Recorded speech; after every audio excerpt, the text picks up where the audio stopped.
Welcome students. Welcome to the next lecture of English Language and Literature Code 184 CBSE Class 9 second term syllabus. Classes by Mrs. Neha Gupta. Students, today we are starting with the poems of the second term, and the first poem is No Men Are Foreign, written by James Kirkup. Let's start up. The title of the poem is making it clear to us that the poet wants to talk about universal brotherhood. He means to say that nobody is a foreigner. We people are living on one planet, that is Earth, and every human being all over the world have some identical behavior. Fine. There should not be any difference on the basis of caste, creed, barriers, and anything else. Every human being knows that love is the biggest power. So here he is talking about the universal brotherhood, and he is spreading this message that no any human being is different from other. So he is also giving out a message that we people are getting indulged in wars, and there have been lot of destructions, the loss of lives, which is not necessary because all human beings are same, and everybody has to protect Earth because everybody is living there. So let us talk about the theme of the poem. The poem theme is oneness. I have already told you universal brotherhood, that is also known as oneness of mankind. And there should not be any difference on the basis of color, race, nationality, and faith. Fine. All people all over the world are brothers and sisters. And he is talking specifically about those people who are spreading hatred and are waging wars.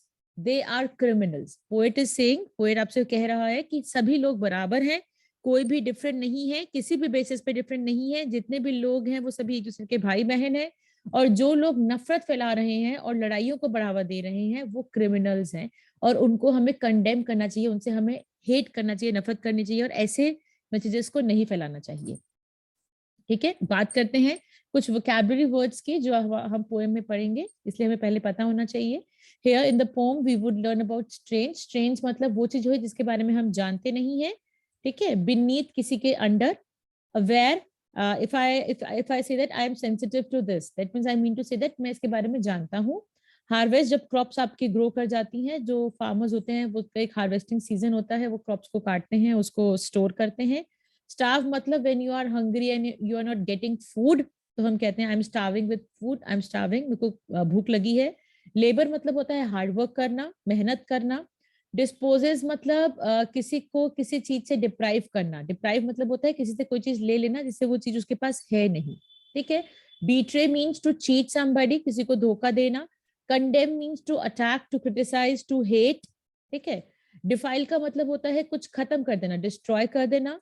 Outrage, anger, अपने anger से आपने अपने innocence को खत्म कर दिया. Innocence मतलब आपका जो मासूमियत है, जो आपकी प्योरिटी है. आउटरेज, आपने गुस्से में आके उसको खत्म कर दिया. आउटरेज मतलब गुस्सा, इनोसेंस मतलब प्योरिटी. चलिए अब हम पोएम पे फोकस करेंगे. हमारी जो पोएम है बहुत छोटी सी है, इसके अंदर से 5 स्टैंजास हैं, तो हम इसको फटाफट शुरू करते हैं. तो पोएट सबसे पहले बात कर रहा है रिमेंबर से. Remember, he is just making you remember. He wants that all the human beings should never forget, कभी भूले नहीं, that कोई भी आदमी strange नहीं है. No men are strange. No country is foreign. These countries are not made by God. We are the ones who have made boundaries. We have made countries. ठीक है. तो countries जो है, कोई भी foreign मतलब कोई भी strange नहीं है, कोई भी unknown नहीं है. हर जो पूरा अर्थ है वो एक है. सभी beneath all uniforms, under all uniforms. यहाँ पे uniforms में metaphor poet ने use किया है. मैं पोएटिक डिवाइसेस एक बार लास्ट में समझाऊंगी, लेकिन साथ साथ मैं आपको बताती रहती हूँ.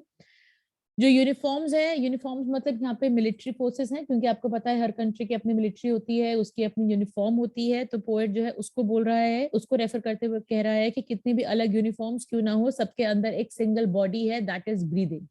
Everybody breathes to live.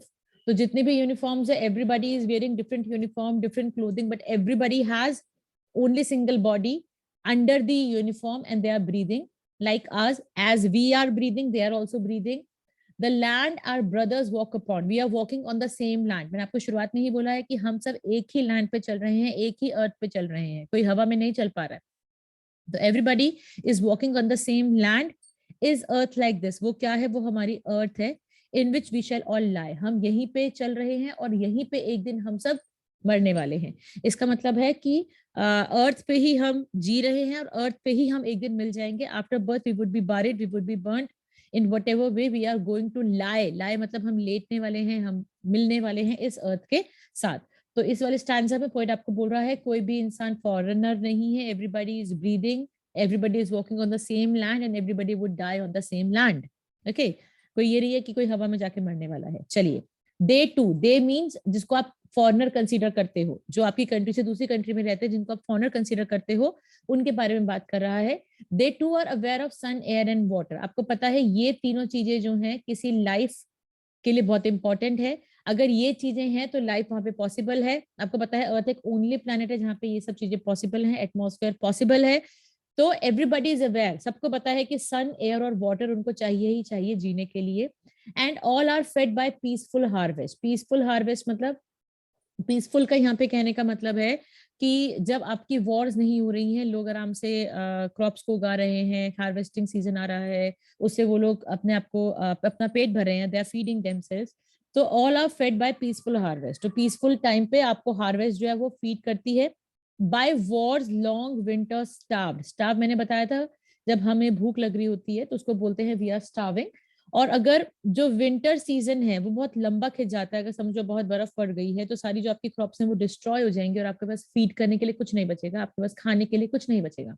तो यहाँ पे जो पोएट है वो वॉर को ना विंटर से कंपेयर कर रहा है। जो वॉर्स हैं वो विंटर की तरह चलती हैं, विंटर की तरह हर चीज डिस्ट्रॉय कर देती हैं। विंटर मतलब एक्सट्रीम विंटर। तो वही कहना चाहता है कि अगर पीस होता है तो everybody is having the harvest, everybody is feeding themself, लेकिन अगर वॉर्स होती है तो एवरीबडी इज स्टार्विंग, सभी भूखे मरते हैं। डिस्ट्रक्शन इतना होता है हर चीज का, सभी को भूख लगती है, सभी भूखे मरते हैं। Their hands are like ours, जैसे हमारे हाथ हैं उनके हाथ भी वैसे ही हैं। ये नहीं है कि वो अपने हाथों से काम नहीं करेंगे, they have to work with their hand. And in their lines we read, उनकी भी वही डेस्टिनी है जो हमारी डेस्टिनी है। क्या है हमारी destiny? A labour not different from our own, कि लेबर करना पड़ता है, हार्डवर्क करना पड़ता है कुछ भी लाइफ में अचीव करने के लिए। एंड इन देयर लाइन्स, उनकी उनके हाथों में भी वही रेखा है जो हमारी हाथों में है, वही डेस्टिनी है। उनका भी हार्डवर्क हमसे अलग नहीं है। They also know that you have to work hard. तो इस स्टैंजा में वो क्या कहना चाह रहा है? सन, एयर, वाटर, इसी के बिना लाइफ पॉसिबल नहीं है, किसी के लिए भी पॉसिबल नहीं है। ये नहीं है कि हम अलग है और फॉरेनर्स अलग है, उनको भी पीसफुल हार्वेस्ट चाहिए, हमको भी चाहिए। वॉर्स के टाइम पे वो भी स्टाफ करते हैं, हम भी स्टाफ कर रहे हैं, वो भी मेहनत करते हैं, हम भी मेहनत करते हैं, और उसी से हमें सफलता मिलती है। ठीक है, अब हम आ गए हैं थर्ड स्टैंजा पे। फिर यहाँ पोएट बोल रहा है remember they have eyes like hours, उनके पास भी ऐसी ही आंखें जो तुम्हारे पास आंखें हैं। आपको भी उठना पड़ेगा, आपको भी सोना पड़ेगा। And similarly the foreigners have to wake up and they have to sleep. Everybody needs sleep to for rest and everybody need to work, wake up to work. ठीक है, तो ये तो है नहीं कि कोई इंसान सोता ही रहे लाइफ टाइम और कोई इंसान जागता ही रहे लाइफ टाइम। तो वो भी सोते हैं, वो भी उठते हैं, जैसे हम उठते हैं हम सोते हैं। एंड ये एक यूनिवर्सल फैक्ट की बात हो रही है that strength I am sorry can be one by love, कि आप प्यार से, आप लव से कुछ भी जीत सकते हैं, किसी की भी पावर को जीत सकते हैं। The biggest strength on this earth is love. ये जरूरी नहीं है कि आप अपनी बॉडी बिल्डिंग करें तभी आपके अंदर स्ट्रेंथ आने वाली है। You can win over somebody by love also and everybody knows it, everybody knows from their heart. सबको अपने दिल से पता है कि अगर प्यार दोगे प्यार मिलेगा, और प्यार से ही आप हर चीज जीत सकते हैं।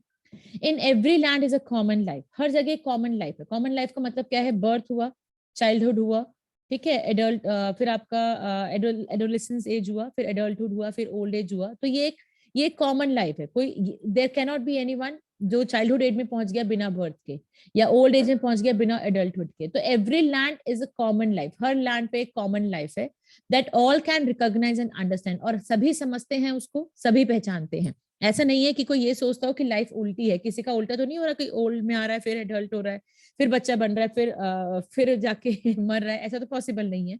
तो सबकी एक कॉमन लाइफ है और सभी उसको रिकॉग्नाइज करते हैं और सभी उसको अंडरस्टैंड करते हैं। ठीक है, तो इस स्टैंजा में वो बात कर रहा है आइस की, ठीक है, स्ट्रेंथ की, कि लव ये एक यूनिवर्सल ट्रूथ है, लव से हर चीज जीती जा सकती है, और एक कॉमन लाइफ जिसको सब पहचानते हैं। अब हम आगे हैं नेक्स्ट स्टैंजा पे, सेकंड लास्ट स्टैंजा पे, जो हमारी बात कर रहा है let us remember whenever we are told. अभी बहुत इंपॉर्टेंट मैसेज आपको दे रहा है, जब भी आपको कहा जाता है, ये याद रखें, जब भी आपको समझाया जा रहा है, पढ़ाया जा रहा है, किस मैटर में, that you have to hate your brothers, कि आपको इस रिलीजन के लोगों से, इस कंट्री के लोगों से नफरत करनी है। They are not your brothers and sisters.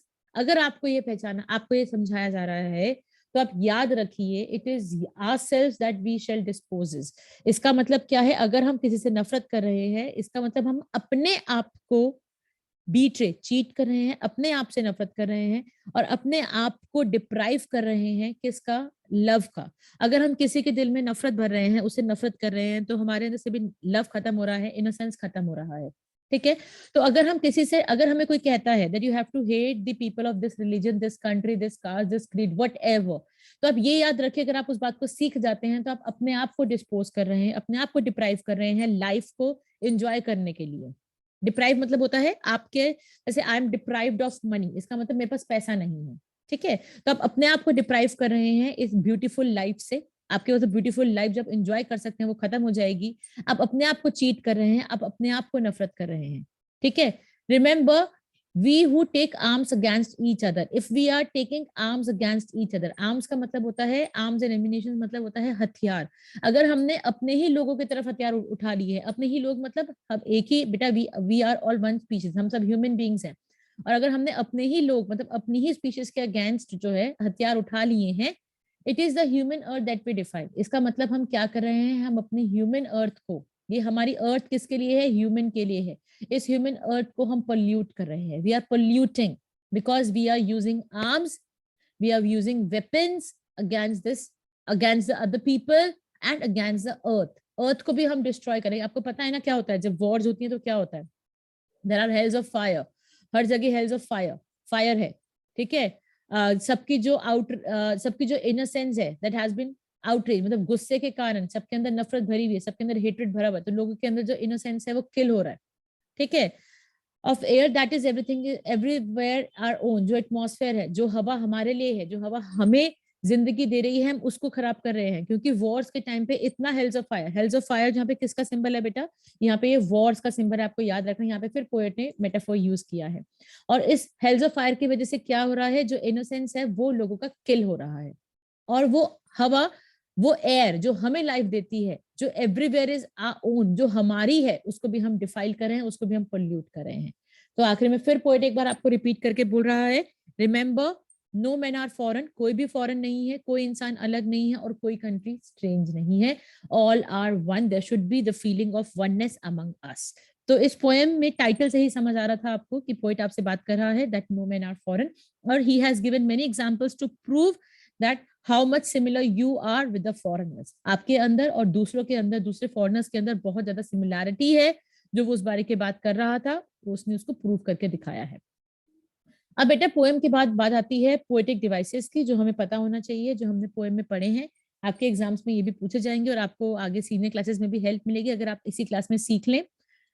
तो सबसे पहले मैं आपको बता दूं कि हम बात करते हैं राइम स्कीम की। ये जो पोएम है ये फ्री वर्ड्स में लिखी हुई है। फ्री वर्ड्स का मतलब होता है पोएट ने कोई स्ट्रिक्ट राइम स्कीम नहीं यूज की है। अगर आपसे पूछा जाता है एग्जाम में that what is the rhyme scheme of this poem, तो आप बोलेंगे the poem is written in free words. Words का स्पेलिंग जानते हैं ना, VERSE। ठीक है, इसको बोलते हैं वर्ड्स। वर्ड्स मतलब होता है पोएटिक लाइंस, पोएम को ही वर्ड्स बोला जाता है। ठीक है, चलिए आगे आ जाते हैं। अब एलिट्रेशन क्या होता है, जब जब साउंड का रेपिटेशन आता है। ठीक है, जैसे बॉडी ब्रीथ, ब साउंड रिपीट हो रही है यहाँ पे, इसलिए यहाँ पे एलिट्रेशन है। ऐसे ही वॉर्स विंटर, व W का साउंड रिपीट हो रहा है, इसलिए यहाँ पे एलिट्रेशन है। तो जब साउंड्स रिपीट होती हैं, ठीक है, तो उसको हम एलिट्रेशन बोलते हैं। जैसे मैं हमेशा के एग्जांपल देती हूँ, 5 फैट फनी फेलोज, तो फ की साउंड रिपीट हो रही है, तो इसलिए वहां पे एलिट्रेशन है। अब हम आ गए मेटाफोर पे। पोएम को समझाते समय मैंने आपको 2 मेटाफोर बताए थे कि जब हम किसी को किसी चीज से कंपेयर करते हैं और हम पूरा उसको उसके जैसा समझ लेते हैं। अगर मैं बोलूं he is the lion of the family, मैंने आपको ये नहीं बोला he is as brave as the lion, मैंने बोला ही इज द लायन। तो जब हम ऐसे पूरा समझ लेते हैं एक चीज को दूसरा, उसको हम मेटाफोर कहते हैं। यहाँ पे वो कह रहा है यूनिफॉर्म, यूनिफॉर्म से वो क्या कहना चाहता था, he was talking about the military forces. और जब वो कह रहा था वॉर टाइम, वो उसको किसे कंपेयर कर रहा था, war time has been compare to winter season. जब हम स्टाफ करते हैं, जब हम भूखे हो जाते हैं, भूखे मरते हैं क्योंकि खेती नहीं हो पाती है। ओके, रेपिटेशन में क्या है, रेपिटेशन क्या है, it is use in the entire poem, पूरी पोएम में यूज हुआ है क्योंकि रिमेंबर वर्ड 5 टाइम्स यूज हुआ है। अब रेपिटेशन का मतलब क्या होता है, जैसे अगर मैं आपको बोलूं ही इज इंटेलिजेंट, मैंने बोला ही इज वेरी इंटेलिजेंट, अब मैंने बोला he is very very very intelligent. तो ये वेरी वेरी वेरी रिपीट करने से क्या हो रहा है, आप समझ पा रहे हैं वो बहुत ज्यादा इंटेलिजेंट है। तो रेपिटेशन जो होता है वो एक सेंस को एग्जैजरेट करने के लिए होता है, एक्सपैंड करने के लिए होता है। इसलिए पोएट आपसे चाहता है कि आप याद रखें, भूले ना। Remember that no man are foreign, remember not to hate others, remember they are your people. So like this he wants you to remember again and again, therefore the poet has been using remember words again and again. अब आता है enjambment. enjambment में क्या होता है बेटा, मैं आपको लाइंस दिखा के समझाती हूँ। Stanza 3, 1, 2 and 3rd line. Stanza 3 पे आते हैं, हम स्टैंजा 3 पे आ गए। अब देखो बेटा एंजैपमेंट में क्या होता है, let me erase it a little bit so that the things may be clear. Enjambment में एक लाइन को हम ब्रेक करके 2 या 3 लाइनों में लिख देते हैं विदाउट पंक्चुएशन मार्क, उसको हम एंजैपमेंट कहते हैं। जैसे कि मैंने बोला, अगर हम इसको पढ़ना शुरू करेंगे, remember they have eyes like ours that wake or sleep. अब ये लाइन यहाँ पे खत्म तो ना हुई है, ये इससे कंटिन्यूएशन में यहाँ चल रही है, लेकिन पोएट ने इसको लाइन को ब्रेक कर दिया है और यहाँ पे कोई पंक्चुएशन मार्क भी नहीं लगाया है। आगे देखे, strength that can be won by love। अब वन बाय लव, वन पे खत्म तो ना हुई ये लाइन, ये आगे यहाँ पे कंटिन्यू कर रही है, लेकिन पोएट ने इसको ब्रेक कर दिया है। ठीक है, तो ऐसे करके जब ऐसे यहाँ पे भी देखिए, land is common life that all, okay यहाँ तो ठीक है, common that all can recognise. तो ये वाली जो लाइन है यहाँ पे खत्म नहीं हो रही है, यहाँ पे ये कंटिन्यू कर रही है। तो एंजैपमेंट क्या होता है, जब पोएट एक लाइन को ब्रेक करके 2 या 3 या 4 लाइंस में लिख देता है, उसको हम कहते हैं एंजैपमेंट है। ठीक है, ठीक है। अब देखो, let us remember whenever we are told to hate. अब टोल्ड टू हेट, टोल्ड पे खत्म तो ना हुई ये लाइन, यहाँ पे शुरू हो रही है। तो और कोई भी पंक्चुएशन मार्क यूज नहीं कर रहा है पोएट, तो इसको हम एंजैपमेंट कहते हैं। तो पोएट ने बहुत बार एंजैपमेंट भी पोएम में यूज किया है। तो we have done 4 poetic devices, alliteration, metaphor, repetition, enjambment. आप और सर्च कीजिए एलिट्रेशन के एग्जाम्पल पोएम में से, एंजैपमेंट के एग्जाम्पल, ठीक है, जिससे आपको और क्लियर हो जाए चीजें। और हेल्स ऑफ फायर भी मैंने बताया था, that has been a metaphor for wars. तो आप सर्च कीजिए, आप ध्यान से इस वीडियो को देखिए। अगर आपकी फिर भी कोई क्वेरी बचती है तो आप कमेंट बॉक्स में लिख के मुझसे डेफिनेटली पूछिए। I would get back to that very quickly. Stay connected, stay tuned.